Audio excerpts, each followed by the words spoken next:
Service selection board Jammu Kashmir के chairman Rajesh Sharma ने इम्तिहानात लेने के लिए एपटेक कंपनी को कॉन्ट्रैक्ट देने के फैसले का दिफा किया।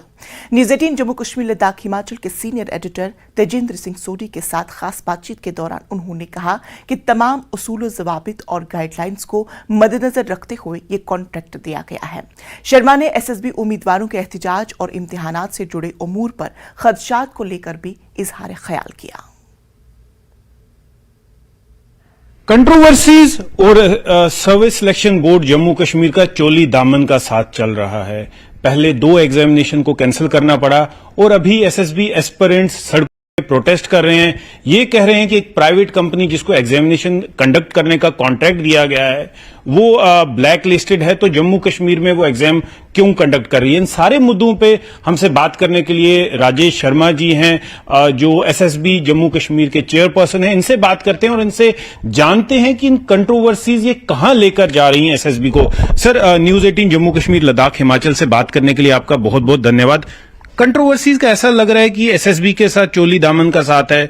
2 रिक्रूटमेंट जो हैं वो सीबीआई उसकी इंक्वायरी कर रही है, हालांकि वो एग्जामिनेशन कैंसिल हो चुके थे। अब ये लेटेस्ट कंट्रोवर्सी एक private Aptech company exam conduct कर रही है, उसको लेकर तो क्या सर पूरा माजरा क्या है, हमारे व्यूअर्स को बताएं सर। इसमें आपको ना एक पहले इसको प्रोसेस को समझिए कि ये इनकी क्रोनोलॉजी क्या है। मार्च 2022 में 3 एग्जाम हुए हैं, अकाउंट्स असिस्टेंट का, followed by junior engineer civil, followed by sub inspector. ये तीनों एग्जाम कैंसिल हो गए। इनमें कुछ रिपोर्ट्स आई, एक सरकार ने हाई कमेटी बिठाई, हाई पावर्ड कमेटी थी, उसकी रिकमेंडेशन में ये एग्जाम कैंसिल हो जाते हैं। कैंसिल होने के बाद सीबीआई को दिया जाता है, ये सरकार देती है, यही लोग देते हैं। चेयरमैन भी यही है। हाँ, चेयरमैन भी यही है और रिकमेंडेशंस भी शायद मैं आपसे शेयर करना चाहूंगा। रिकमेंडेशंस भी सरकार कुछ बोर्ड की भी लेती है कि आपने क्या किया इसमें, और असिस्टेंट्स भी इंक्वायरी कमेटी को यही बोर्ड प्रोवाइड करता है और यही स्टाफ करता है जो आज है। अब उनमें अगर कुछ पाया गया तो पेपर कैंसिल किए गए, क्योंकि सरकार या बोर्ड इस चीज में रखता है बिलीफ कि कोई भी गलत बच्चा नहीं आना चाहिए, प्रॉपर ट्रांसपेरेंट तरीके से, और जो मेहनती है मेरिट के हिसाब से आ जाए। अब उसके बाद एक नया प्रोसेस शुरू होता है कि भाई ओएमआर में, क्योंकि ट्रांसपोर्टेशन होती है बाहर से, जम्मू कश्मीर में प्रिंटिंग नहीं होती है, ये बाहर के हैं जो प्रिंटिंग प्रेसेस हैं, और ये सारे प्रिंटिंग और ट्रांसपोर्टेशन, क्योंकि ये एक वल्नरेबल कंपोनेंट बन जाता है, आपको बाई रोड लाना है, इवन बाई एयर लाएंगे, रिस्क रहता है।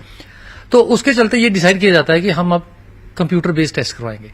कंप्यूटर बेस्ड टेस्ट, एक तो ये रीजन है जिस कारण करवाएंगे, और दूसरा ये रीजन है कि हर एडवांस कंट्री में, इवन हमारे देश में जो हमारी मेजर रिक्रूटिंग एजेंसीज हैं, they have shifted to CBT, computer based test. तो ये मेथड अडॉप्ट करेंगे हम। उसके लिए कहा जाता है कि भाई क्या करेंगे, क्योंकि हम भी पूरी तरह से परिचित नहीं है इस चीज से, हम एक एक्सप्रेशन ऑफ इंटरेस्ट निकालते हैं और इन कंपनी से इंटरेक्ट करना चाहते हैं जो कंपनीज एग्जाम कराती है।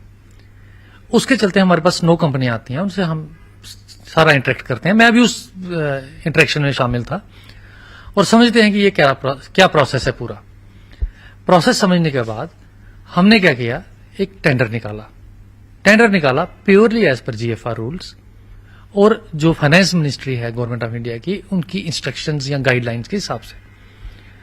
उसमें कुछ कंपनीज आती हैं, पहला टेंडर आता है, उसमें कोई भी कंपनी को नहीं करवाती है।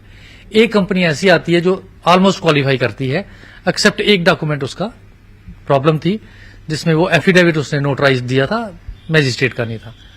परचेज कमेटी जो सरकार ने बनाई थी, सीनियर लोग थे उसमें, डिफरेंट डिपार्टमेंट्स के थे, वो रिकमेंड करते हैं क्योंकि इसकी डेफिशिएंसी है तो हम इसको रिकमेंड करते हैं कैंसिल करके नया अपलोड करो। हमने कर लिया।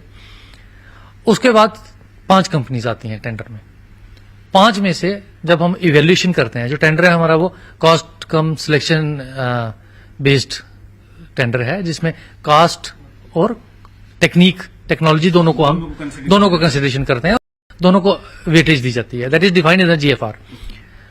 तो जब ये कंपनीज करते हैं, 2 कंपनियां पहुंचती है हमारी फाइनल स्टेज पे, उनको हम असेस करते हैं टेक्निकली, कंपोनेंट बाय कंपोनेंट।